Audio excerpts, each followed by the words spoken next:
difundida el modernismo, hicimos una referencia a la filosofía de Hegel, porque él es el maestro de todo el pensamiento moderno. Son los sucesores de él, sobre todo Marx, los que han iniciado lo que se llama esta época postmoderna. Diríamos, haciendo explotar un poco su propio sistema y haciéndolo en un cierto vacío espiritual que es lo propio de la época en la cual nosotros estamos viviendo. En la clase anterior vimos, dentro de este sistema de Hegel, cómo funciona el inmanentismo de Hegel. Pero ligado a este inmanentismo hay otra noción que conviene aclarar para ver el efecto que al ser introducido en la dogmática puede producir en los principios que hacen al valor mismo de la dogmática. Y es la cronolatría, o lo que dicho de otra manera, el historicismo. La cronolatría quiere decir esa especie de idolatría del tiempo que se tiene todavía, a pesar del escepticismo propio de la época postmoderna. Sin embargo, siempre seguimos creyendo que todo tiempo pasado fue peor y que todos los tiempos que vienen, en la medida en que vienen, mejoran la situación en la cual el hombre se encuentra. Y así oímos decir en la calle, y a muchas personas que no tienen ninguna intención de hacer filosofía ni nada, esto no es de esta época, esto es para otro tiempo. Y fíjense que este concepto o este criterio se aplica muchas veces a las verdades propias de la fe. No son de esta época, no son de estación. Eso ya no pertenece a nuestra manera, a nuestra modalidad de pensar. En este pensamiento hay la impresión de que la historia o el tiempo modifica intrínsecamente al hombre. Lo hace distinto, lo hace diferente. Lo que nosotros vamos a examinar es ver si esto efectivamente es así, o se puede advertir con toda claridad qué es lo que la historia efectiva y realmente provoca en el hombre, hace en él. Porque es indudable que la historia es una realidad, existe. Y podríamos decir que hay dos aspectos en la historia que distinguir y que destacar. Uno es la ciencia, la historia como ciencia. Indudablemente que no es de eso de lo que se trata cuando hablamos nosotros del efecto que puede tener la historia en nuestra conducta. No se trata de la ciencia histórica, se trata de otro aspecto que está relacionado con la historia, a lo que podemos llamar nosotros lo histórico, como un constitutivo propio de la naturaleza humana. Esto es lo que vamos a tratar de aclarar, de conformidad con el método tradicional, tomista. Les advierto que Santo Tomás nunca ha tratado este tema, ni lo trató Aristóteles, porque no se presentó en la época de ellos, no se presentó. No porque no fuera de época, sino porque no se presentó en la época, no estuvieron, diríamos, presionados por la obsesión del histórico. Hay muchas cosas que sí, que efectivamente en una época determinada aparecen como problemas. Y son problemas que tienden a ser resueltos o no resueltos en un tiempo determinado, porque allí emergen, allí se suscitan, allí aparecen. Y generalmente los problemas de esta naturaleza aparecen porque están en crisis.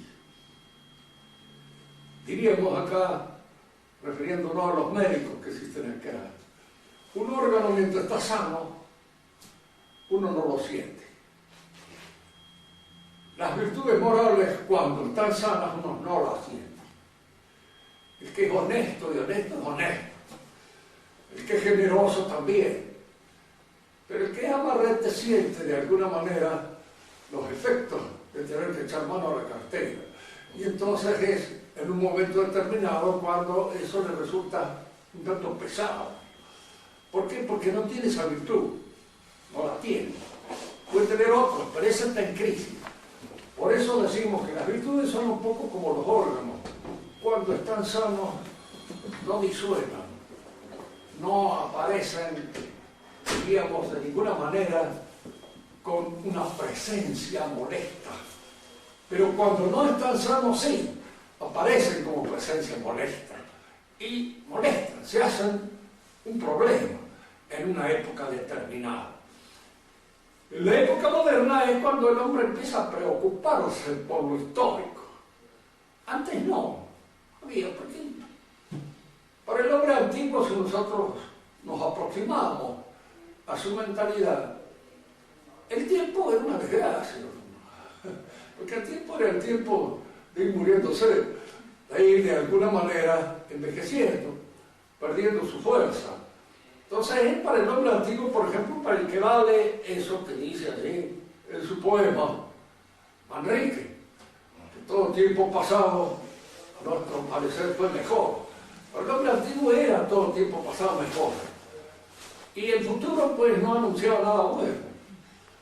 Es como eso que decía el doctor de Sansón, cuando definía la salud. Es un estado temporario que no anuncia nada bueno. Porque enseguida se viene la crisis. De manera que para el hombre antiguo también, la salud, la juventud era el momento en que uno tenía que aprovechar para el acto heroico, porque después venía la vejez, y junto con la vejez la caducidad y la pérdida de la fuerza, del vigor, del entusiasmo y de todas aquellas cosas que hacen a un ánimo juvenil. Tengamos nuestra atención por ahora a lo histórico. Fíjense que en orden al tiempo, nosotros hablamos del pasado, y hablamos del porvenir, y hablamos del presente. El único tiempo que realmente existe es el presente, ahora y nunca más. And never more, como dice el cuervo de Edgar Allan Poe, nunca más.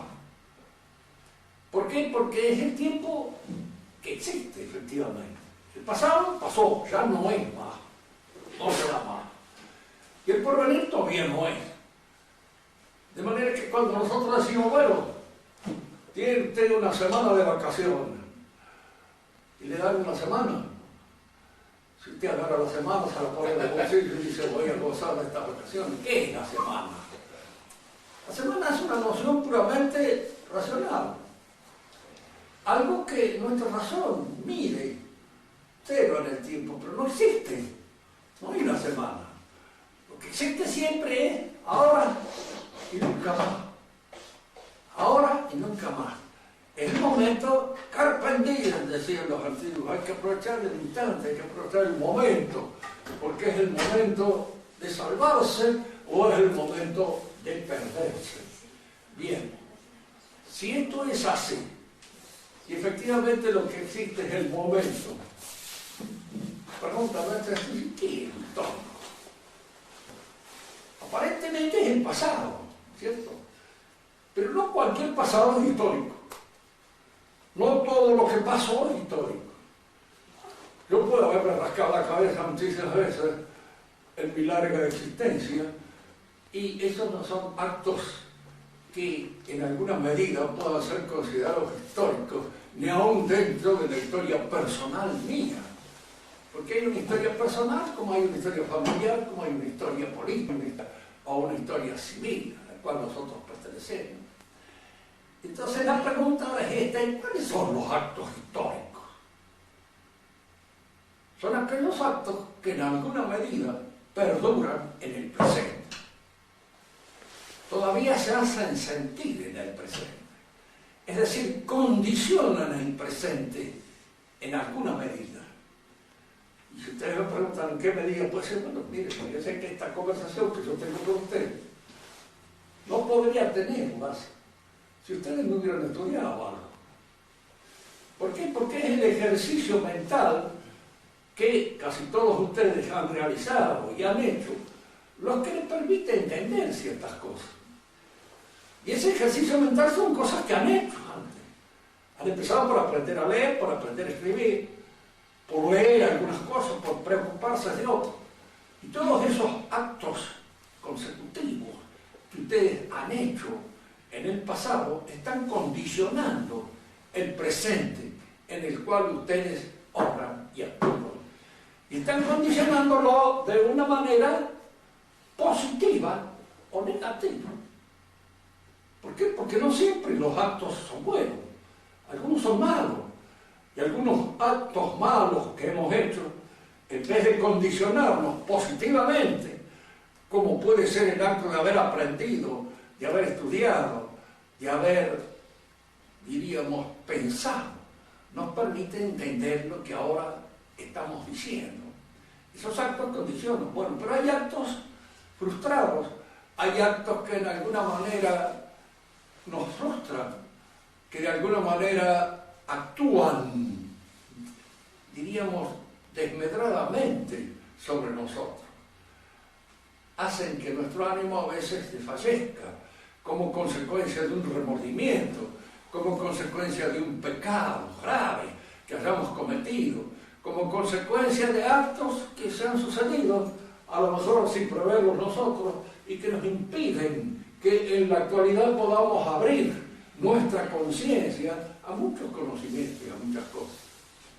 El que no estudió nada, el que no pensó nunca, el que no hizo trabajar su inteligencia de ninguna manera, se encuentra de repente en la imposibilidad de entender ciertas cosas. No las entiende, ni las entenderá más. Y son la consecuencia de la falta de haber realizado los actos positivos que les permitían entender las cosas. Entonces, lo histórico, propiamente hablando, es una propiedad del dinamismo espiritual del hombre. Una propiedad de ese dinamismo.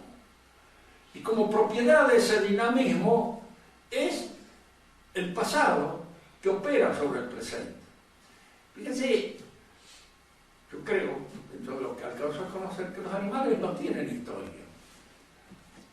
Hay una historia, la zoología, la historia escrita, donde se habla de la sucesión de los animales, y muchas veces se inventan en los animales ciertas cosas que en realidad no creo que les acontezcan ni que pasen. Pero de hecho el animal, si bien aprende ciertas cosas, y ese aprendizaje condiciona sus actos del futuro, el de esto no tiene conciencia, no lo percibe con claridad, no se da cuenta que está debiendo a lo que aprendió, lo que en la actualidad hace. Nosotros sí, nos damos cuenta, lo percibimos, y forma parte de nuestra conciencia ese hecho que opera sobre nuestra realidad espiritual. Pero no solamente operan aquellos actos pasados que condicionan nuestra actitud personal. Los hay también que operan a través de actos familiares.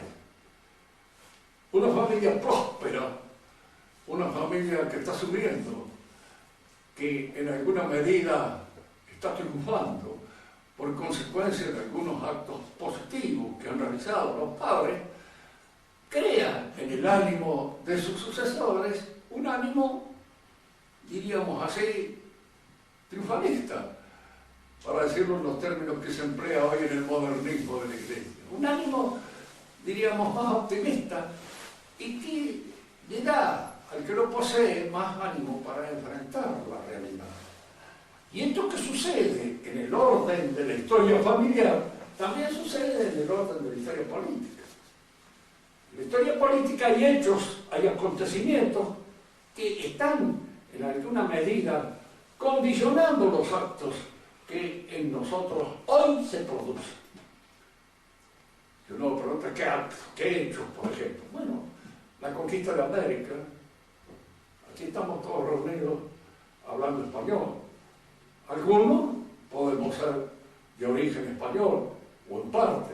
Otros pueden no ser de origen español, y ser de otro origen, pero hablan español. ¿Y por qué hablan español?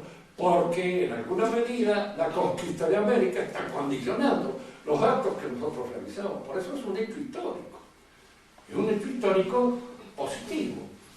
Pero no todos los hechos históricos son hechos históricos positivos. Los hay negativos. Y los hay que en alguna medida, diríamos, imprimen a nuestra acción y a nuestra conducta un ánimo desmedrado como consecuencia de esos hechos. Tomemos un ejemplo histórico que nos permita entender a veces mejor estas cosas. El inglés del siglo pasado, de la época victoriana, era un inglés triunfalista. ¿Por qué? Porque su nación era la nación más importante del mundo en ese momento, la que dirigía el juego político de todo el universo. Y tenía un imperio que abarcaba una cantidad inmensa de territorio. El inglés moderno no tiene ese mismo ánimo.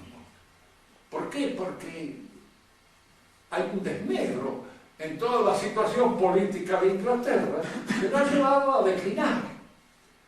En general, todas las naciones han tenido su momento de triunfo, su momento de realización plena, en toda su plenitud, y luego casi todas han conocido un periodo de decadencia. Y si usted estudiaba el ánimo de los hombres que pertenecían a una u otra época, se dará cuenta en alguna medida de que hay esa disminución del temple producida por hechos que han producido la caída de ese país, de esa nación a la cual pertenecen.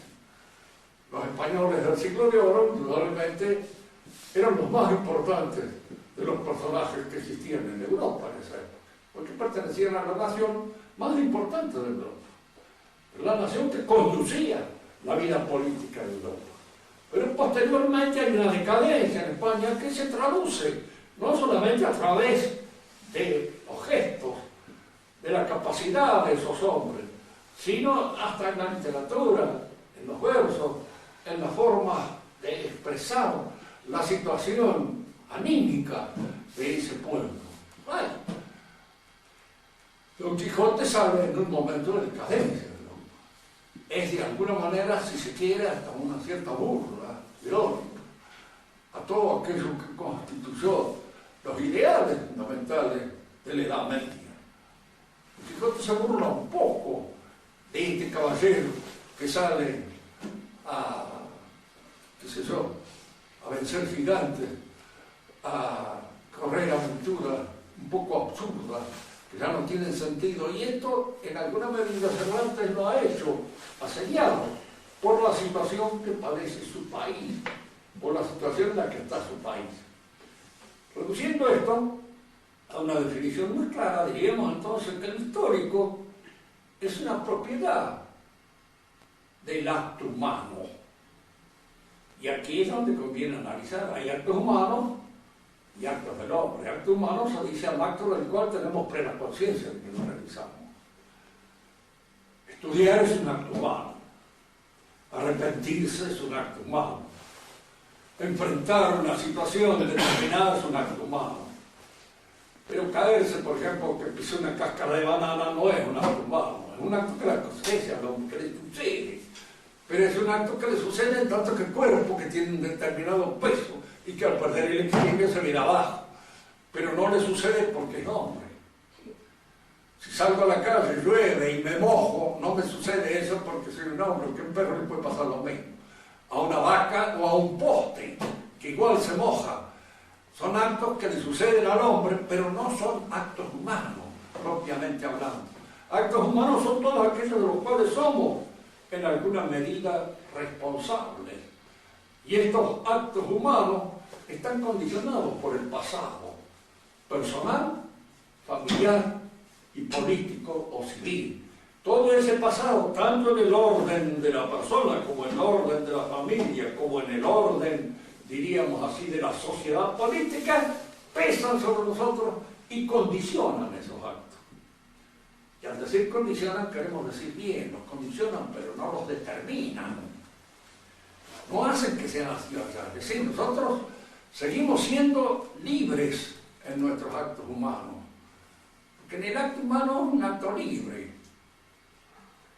Entiendo el problema o el teorema de Pitágoras por un acto libre mío.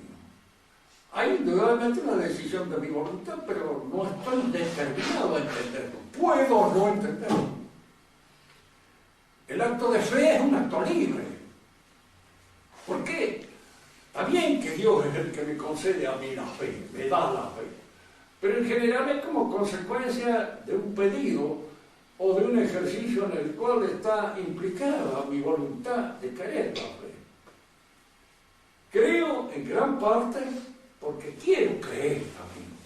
Si no quisiera creer, no creería y perdería la fe, porque el acto de fe está en alguna medida sostenido por la voluntad de cada uno de nosotros. Y es un acto libre, el acto de fe. Esto es un hecho que, por ejemplo, la Iglesia actual lo reconoce siempre, pero lo exagera. ¿Por qué? Porque una cosa es un acto libre. Yo soy libre de aprender el teorema de Pitágoras o de no aprenderlo. El teorema de Pitágoras es el que está allá. Y el que yo debo aprender en un momento determinado es ese teorema. No es cuestión de que mi libertad me diga, no, pero lo mismo es el teorema de Pitágoras que el teorema de Mongo Aurelio. No. Lo que debo aprender es eso que está determinado en alguna medida por su propia inteligibilidad. Es la verdad de esto. Por eso, esa idea de la libertad religiosa, que está fundada así en nuestros actos libres, pero está mal fundada. Porque una cosa es que yo sea libre de entender una cosa que es, y otra cosa es que yo sea libre de no entender ninguna cosa o de caer en un error. Soy libre de caer en un error, ¿cómo no? ¿Por qué no? Pero estoy en un error. Y al estar en un error es donde debo corregir, diríamos, la situación de mi inteligencia con respecto a esa realidad que estoy considerando o estudiando. Lo histórico, entonces, es la proyección que tiene el pasado sobre el presente, y en la medida en que se proyecta. Fíjense, nosotros somos todos hombres de nuestra época. No podemos no serlo. Tan hombres de nuestra época como cualquier modernista, como cualquier progresista. Pertenecemos a la época en la que estamos. Y no dejamos de recibir, en alguna medida, las influencias de la época en que nos movemos. Pero estas influencias que nosotros recibimos no determinan nuestra conducta. No nos quitan la libertad de pronunciarnos. Yo he nacido en el seno de una familia y de una sociedad que era liberal. Y por supuesto el liberalismo actuó en mi conducta durante mucho tiempo. No pude sustraerme a esa influencia que pesaba en la enseñanza que recibí, en los pensamientos que estaban en torno a mí, en la manera de pensar de mi padre, en la manera de pensar de los amigos, de los profesores, de todos aquellos que eran liberales, la mayor parte de ellos. Dejé de serlo. ¿Por qué? Por un acto libre, diríamos así, de la inteligencia que nos permite en un momento determinado comprender el error en que nos estamos moviendo. Comprender que el liberalismo es un error. Pero esto es una actitud de la inteligencia por la cual se mueve en función de esa verdad que se impone, un error. No estoy determinado ni a concebir que es un error, ni a concebir que es la verdad. No estoy determinado, estoy libre. Así que, diríamos así, lo histórico, propiamente hablando, si bien condiciona mi acto, no tengo más remedio que pronunciarme frente a esto que es un hecho. Pero ¿cómo me pronuncio frente al hecho? Pues por una determinación libre mía, de mi inteligencia y de mi voluntad. No estoy determinado a aceptar esto de una manera terminante. Entonces, así que que es un hecho histórico. Sí, es un hecho histórico, perfecto. Pero no tengo por qué forma en cómo se me enseña o se me presenta por la gente que está determinada por ese hecho. Yo no lo estoy. Estoy condicionado porque tengo que pronunciarme frente a él. Esto no cabe ninguna duda. No puedo esconder que lo conozco. No puedo esconder que de alguna manera tengo que apreciar su valor y medir su valor. Pero en esta apreciación del valor de una situación, de una realidad, de un hecho, está mi libertad de considerarlo erróneo o de considerarlo verdadero, según cómo lo vea de una manera efectiva y clara. Bien. Entonces, en la historia tenemos nosotros que hacer esta distinción entre lo histórico como propiedad del acto humano y la historia como ciencia. Aquí son dos cosas que se presentan siempre a la consideración de la reflexión filosófica. El historiador hace historia y, por supuesto, considera implícitamente que se trata de un saber, que es ciencia. Pero él no lo examina como tal. ¿Qué tipo de ciencia es la historia? ¿Qué clase de ciencia es? Para Aristóteles era una ciencia poética. Y un poco como en la conferencia de ayer decía este expositor, de que se trata, diríamos así, un arte. Sí, hay arte. Pero no olvidemos nunca que en el arte hay una libertad para producir la obra artística que el historiador no tiene. ¿Por qué? Porque él no puede producir pura y exclusivamente una novela histórica, y si produce incluso una novela histórica, debe asesorarse bien del tiempo en el cual está situado sus personajes, porque si no lo considera bien, no lo conoce, y cronológicamente no lo ubica, su novela es un mamarracho simplemente, y nada más. Alejandro Dumas, que escribió muchas novelas de cuestiones históricas, y que por supuesto hacía lo que se le antojaba con su personaje, lo que quería, pero se fundaba en hechos que efectivamente habían acontecido, habían sucedido. No tal vez de la manera en cómo él los narró, pero sí, en alguna medida, eran esos personajes que él manejaba, habían existido en su situación, en su momento. Él mismo una vez, contaba yo ayer, fue acusado de violar la historia. Y él le decía así con mucho sorno: oui, je le violé, mais je l'ai fait de 100 ans, mieux que de nature. Dice, sí, efectivamente, violado, pero le he hecho hijos mejores que la naturaleza. Mejor que lo que hagan. Y es cierto, efectivamente, D'Artagnan existió de manera real, pero posiblemente no era el héroe que fabricó Dumas. Y ese héroe que fabricó Dumas era un poco mejor que el que hubiera producido la naturaleza. Nos hubiera gustado más bien que la historia respondiera a las exigencias de Alejandro Dumas y no a la realidad un poco sórdida en la cual se fundan los hechos efectivos. Que la historia es ciencia, no cabe duda, y aún incluso dentro de todas las exigencias que para el saber científico exigía Aristóteles. Aristóteles decía que la ciencia es siempre de lo universal y necesario. Pero la objeción que se le hace es esta: pero lo histórico versus lo particular y contingente. Napoleón no es universal y necesario. Bien, pero a esto hay que atender una cosa.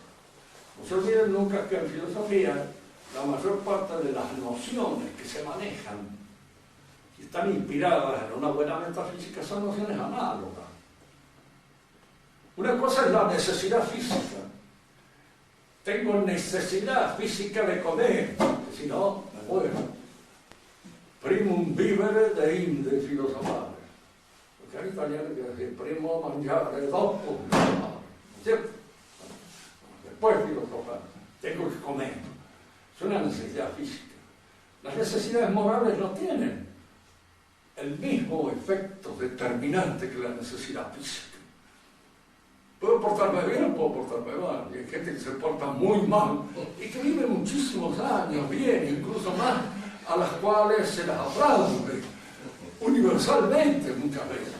De manera de que no tenían ninguna necesidad de portarse bien. Decía una vez una mala pieza, y qué triste debe ser una señora decente. Dice, que todo el mundo era mucho más alegre ser una torranda, porque se divertía más.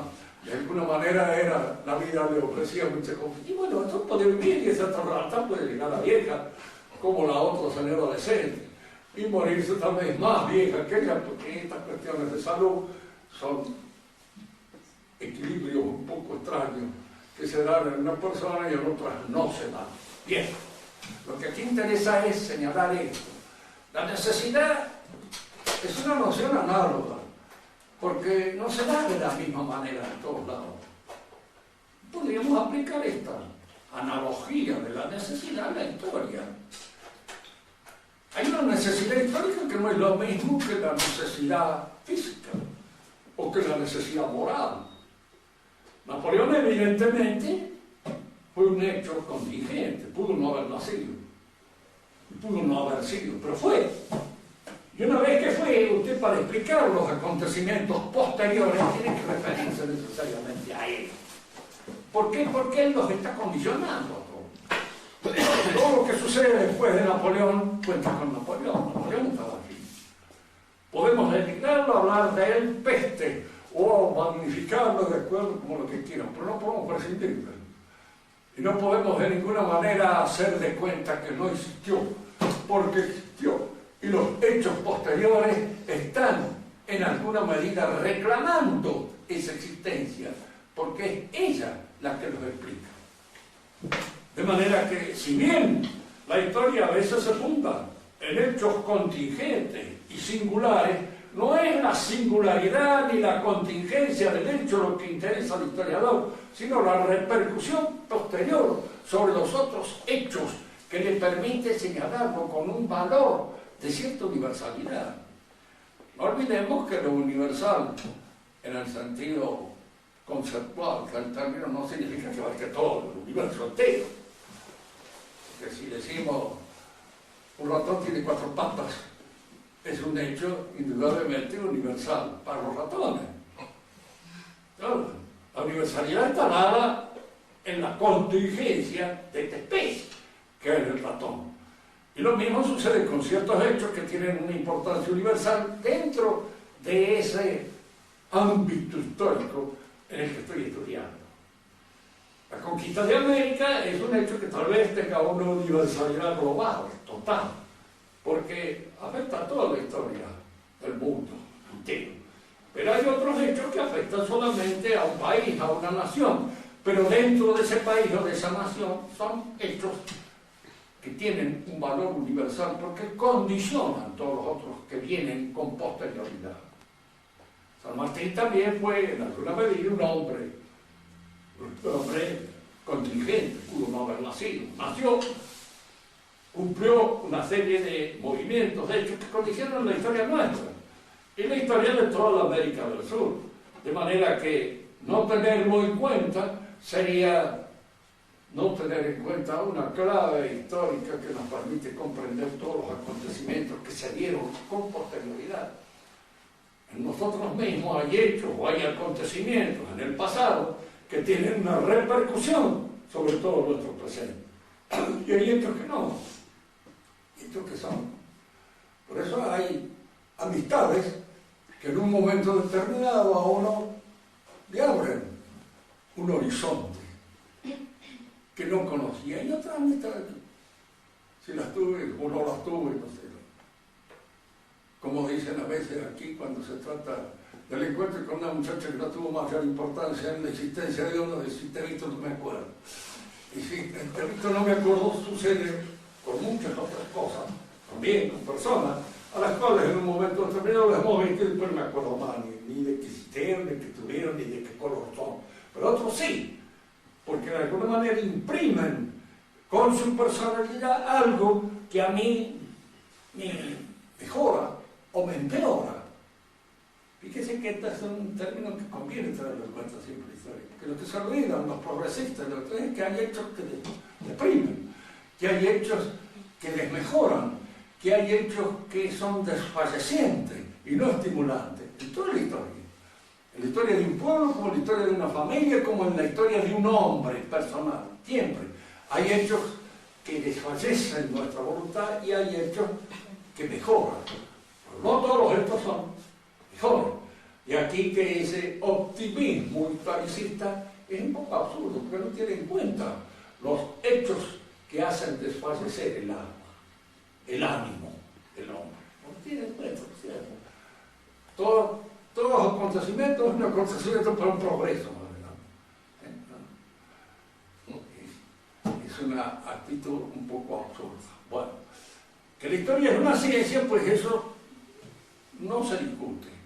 Ahora es una ciencia sui generis, porque no es teórica, no es práctica, no es lógica, ni es tampoco poética, pura. Poética pura no es porque el que hace la historia no tiene la libertad del artista. Tiene que estar condicionado por todos aquellos elementos que le permiten conocer una época. Luego sí entra un elemento artístico, porque para hacer conocer una época, presentar fisonomías, presentar hombres, presentar seres que de alguna manera rediman ese pasado, se necesita arte. En eso no hay nada que hacer. Hay historias que son catálogos de aburrimiento, los cuales uno se cae al suelo de leerla, que son una estupidez galopante cada diario. Pero hay otros historiadores que precisamente saben presentar bien la época. Pero para presentar bien una época hay que tener muy buenos registros. Y la historia es una de las ciencias que exige por parte del hombre una mayor apertura hacia lo real. Un historiador que sea imbécil para la religión, por ejemplo, no puede ser un buen historiador. ¿Por qué? Porque desconoce un elemento determinante dentro de la historia, como es la religión. No lo entiende. Y al no entenderlo, o lo explica de una manera falsa, o simplemente lo desdeña. Y tanto en el desdén como en la mala explicación, hay una mala atribución a los hechos históricos. Que alguien me dice a mí, mire, Jesús fue un gran hombre que existió en su época, por supuesto, sí, tipo muy generoso, muy bueno. ¿Y cómo sabe eso? Porque usted debe haber estudiado la historia, todas esas cosas, porque los evangelios, que son los elementos de conocimiento que tienen, nos hablan de un hombre medio regular, incluso en algunas cosas espantables. ¿De quién puede decir usted que yo agarro una mujer conocida por sus malas costumbres dentro del pueblo y la presento en la casa de un señor respetable, me hago lavar los pies por ella y enjugar los pies con su cabellera y no siento nada, ni siquiera ningún atractivo, porque sé que una de las últimas cintas que aparecen hacen sentir ese atractivo, porque un hombre, cualquiera, se hubiera sentido, por supuesto, tocado, tanto por la belleza de esa mujer como tal vez por las circunstancias tristes que pesaban sobre su conducta. ¿Quién es el hombre capaz de hacer eso? Es un hombre que escapa al modelo que nosotros tenemos de hombre. ¿Yo puedo hacer una cosa así? Indudablemente no. En primer lugar, porque lo haría con toda ironía y para chocar precisamente al individuo al cual yo le presento una loca que encontraron en la calle y la llevo a la casa de para ofender y para denigrarlo y decir, tipo que está de ver, para acá tiene yo represento esto. Y Jesús no hay ninguna de esas cosas. Un hombre que puede decirle, fíjese, la mujer adúltera, el marido está por agarrar piedras para apedrearla en la calle, Jesús la llama, para a los otros y le dice luego a la mujer, bueno, yo te perdono, no peques más. El marido podría preguntar, el pobre cornudo está a los gritos ahí diciendo, ¿quién es este para perdonar? El único que la puede perdonar en todo caso soy yo, no él. ¿Por qué la perdona? ¿Qué significa el perdón de este? Que se mete en mi vida personal, privada, a perdonarle a mi mujer una cosa que es una ofensa a mí directamente. Fíjense que todas estas características que aparecen cuando uno examina la vida de Cristo son bastante no. O era loco, o era un loco, o era cualquier cosa, pero menos un hombre normal, por muy bueno que fuera y todo, esas cosas no las puede hacer.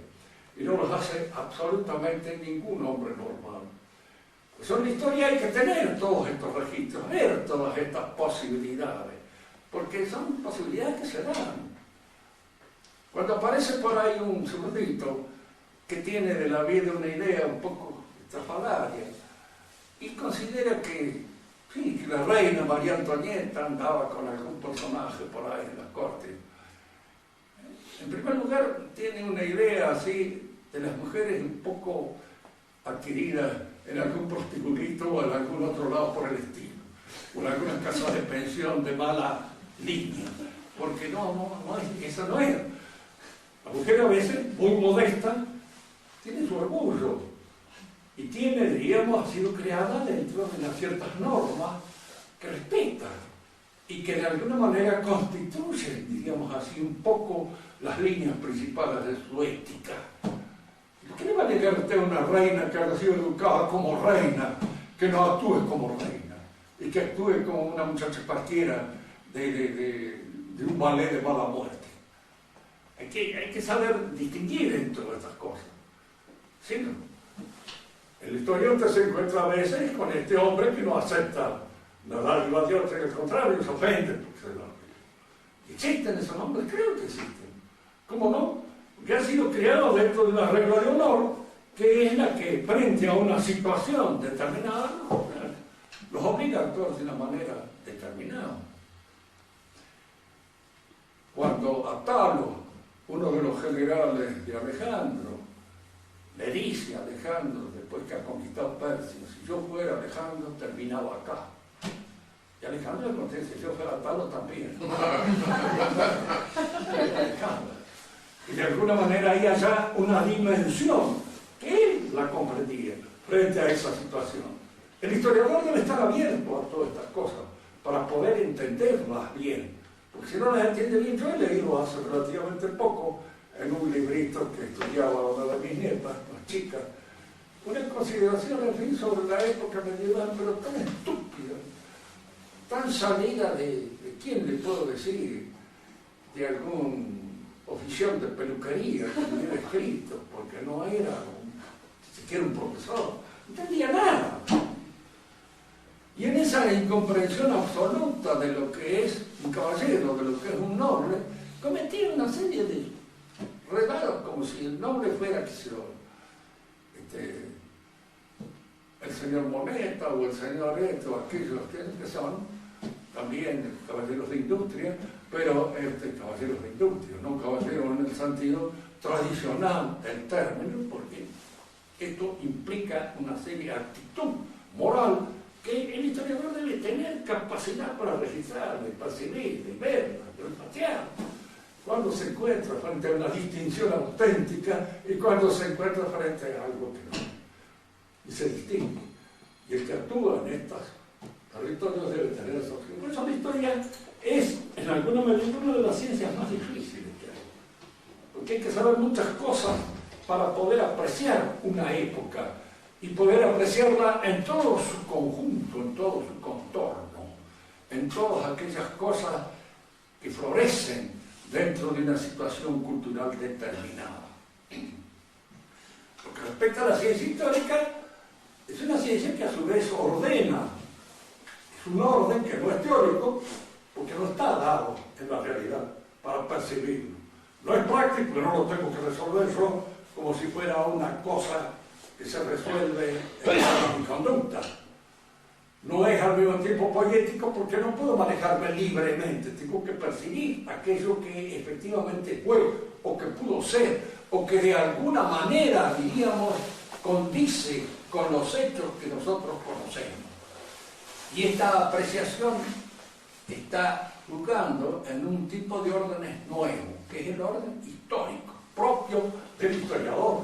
El historiador percibe entonces un orden que no es ni teórico, ni práctico, ni poético, ni lógico, sino histórico.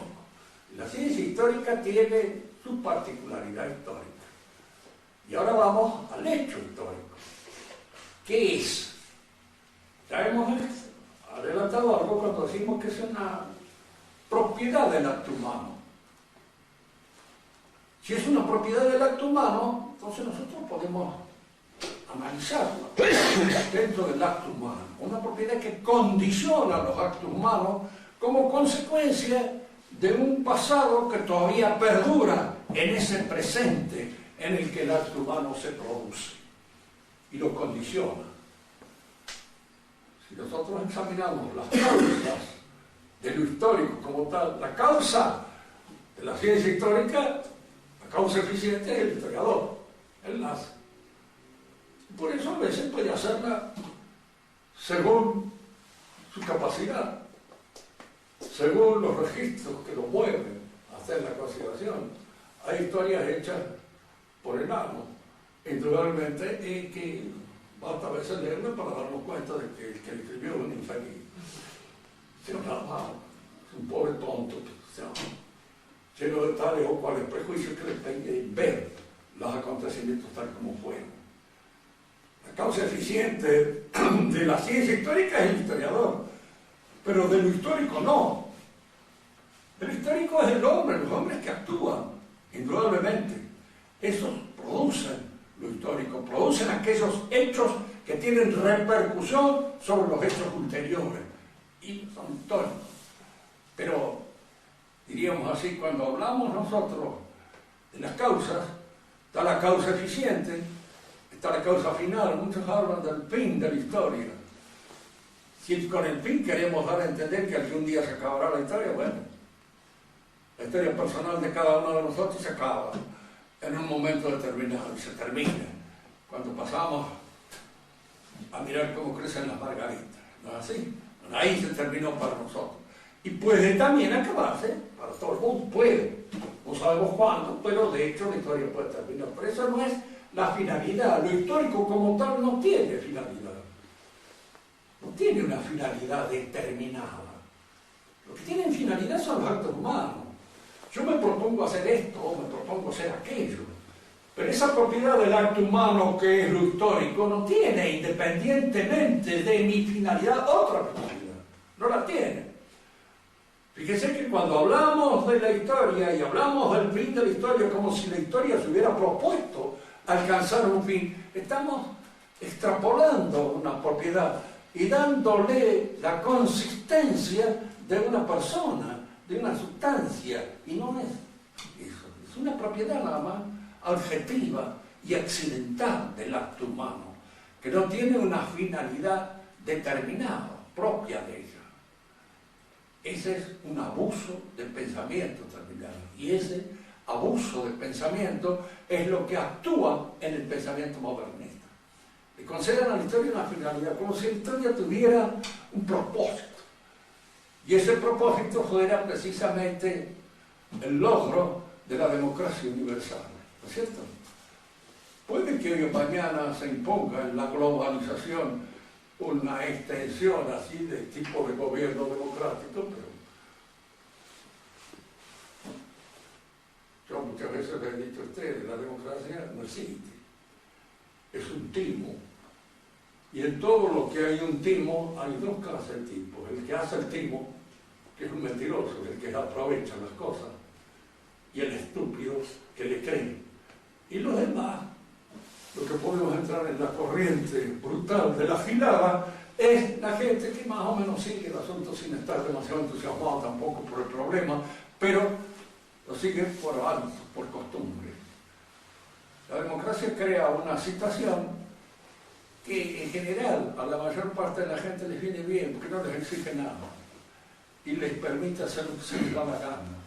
Ya no hay más moral, ya no hay más orden, ya no hay más, en un momento determinado ya no va a haber ni policía. Y eso en alguna medida viene bien para todo aquel que vive en la libertad anárquica del que hace lo que se le antoja.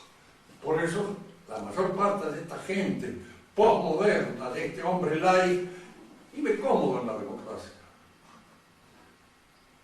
Yo les contaba a ustedes en una oportunidad como en esa obra de Anatole France, El Olmo del Paseo, el alter ego de Anatole France defiende la democracia.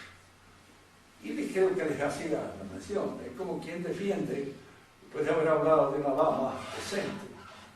Uno dice sí, pero tiene una serie de inconvenientes. Primero hay que casarse con ellos, después de alguna manera tener una serie de familias, y todo eso crea problemas, trae plata, hay gastos de por medio, tengo que mantener los chicos, tengo que mantener la era, tengo que mantener la respetabilidad de la casa. En cambio una loca no me cuesta nada. Como aquel que le decía, usted piensa hacer el amor con... No, dice, yo no pienso hacerlo, lo compro hecho. Decía que de alguna manera resulta más barato, por supuesto, con los inconvenientes que eso puede tener. Pero la democracia también aparece en comparación con los otros tipos de gobierno como el gobierno fascinado. Paz, el que permite todo, frente al cual no hay que andar poniendo todo, y con todo es el que más se mete en la vida íntima de cada uno de nosotros. En la próxima clase vamos a hablar también de esto, porque la democracia aparece como un elemento constitutivo del modernismo, y que los modernistas están tratando de meterlo en la iglesia, porque una de las cosas que tratan de hacer es destruir la monarquía papal, destruir no solamente la infalibilidad del Papa, sino su gobierno sobre la iglesia. Fíjense que muchos nos reprochan a nosotros, usándonos de lefebristas, diciéndonos en alguna manera que nosotros ya no respetamos a los que no respetan son ellos, y los que quieren de alguna manera influir de una manera deformadora en la situación del papado son ellos. Y es muy probable que el próximo papa esté gobernado por un colegio de tipo democrático, electivo, y que ya no haya un papa en el sentido cabal del término, probable. Yo no soy profeta, ni estoy viendo las cosas que puedan acontecer en el futuro, no sé. El futuro siempre es una incógnita, pero en alguna medida esto surge de ello. La idea de democratizar la iglesia está en el pensamiento de los progresistas y de los modernistas. En la próxima clase hablaremos entonces con más detenimiento de las otras nociones que intervienen en el pensamiento modernista. El progreso, determinándolo bien claramente. Y hoy, para concluir esto, la historia entonces no es una fatalidad, algo que viene así arrastrando en su torrente la vida del hombre y determinándolo a que tales y cuales cosas en el seno de la historia han cambiado ya. En el seno de la historia nada cambia. El hombre sigue siendo el hombre, siempre. Y nosotros no nos distinguimos mucho del habitante de las cavernas, si es que este existió en alguna oportunidad. No nos distinguimos mucho. Lo mismo, de que indudablemente lo que hay es un trabajo del tiempo que va produciendo una serie de cosas en las cuales puede haber progreso. Hay progreso en la ciencia, hay progreso en la física, etc. Pero en otras no, ese progreso no se nota. Y a veces hasta se nota un cierto retroceso como consecuencia del abandono de ciertas actitudes. La medicina ha progresado, la metafísica no. De Aristóteles hasta ahora no ha progresado, digamos. Está bastante estancada. Esto se puede explicar después por qué razón. Pero el progreso es siempre cuando hay un esfuerzo positivo en orden a un determinado asunto, y que eso se transmite de una generación a otra, se produce. Cómo se produce, cómo se progresa en el cultivo de cierta ciencia, en la medida en que los sucesores van recibiendo el trabajo hecho por los antecesores y provocan un adelanto en él. Pero hay otras cosas en las cuales ese adelanto no se produce. Progreso moral no se descubre, diríamos así, en el acontecer de la historia, ni bien impuesto por la historia. Progresa uno personalmente, moralmente, sí, en la medida en que es capaz de salir de una situación de desmedro y alcanzar una situación de plenitud. Pero es un progreso personal, el progreso del alma. ¿Tienen alguna pregunta sobre esto que haya quedado un poco ¿Hay materia y forma en la historia? Hay materia y forma. La materia somos nosotros.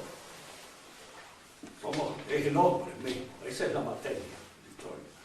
Y la forma es esa modalidad típica de la época, que el historiador debe tener la capacidad para presentarla. Y en eso consiste su arte. Es decir, no podemos presentar a un hombre medieval como podemos presentar a un hombre de la época postmoderna. Hay diferencia en esa mentalidad de una y otra. Y eso constituye la formalidad propia de una época, que es lo que el historiador debe percibir. Y en eso es donde debe agudizar su ingenio y su capacidad, diríamos así, de penetración en una época determinada. ¿A través de qué? A través de todas las cosas que se manifiestan en la época. La literatura, el arte, el derecho, las costumbres, los usos, todo eso van manifestando una mentalidad. Y esa mentalidad debe ser percibida por el historiador. Y es lo que constituye la formalidad propia de la época. Nosotros somos hijos de esta época. Entre ustedes y yo puede haber la diferencia de una generación, indudablemente. La hay. Y puede haber así algunas diferencias que vienen producidas por los acontecimientos que están en uno y otro lugar. Yo muchas veces me siento bastante postmoderno y laico cuando observo ciertos, sí, pero claro, serán. No tengo frente a ciertas cosas, a ciertas actitudes falsas o pecaminosas, la actitud que podía tener el hombre de hace 50 o 60 años.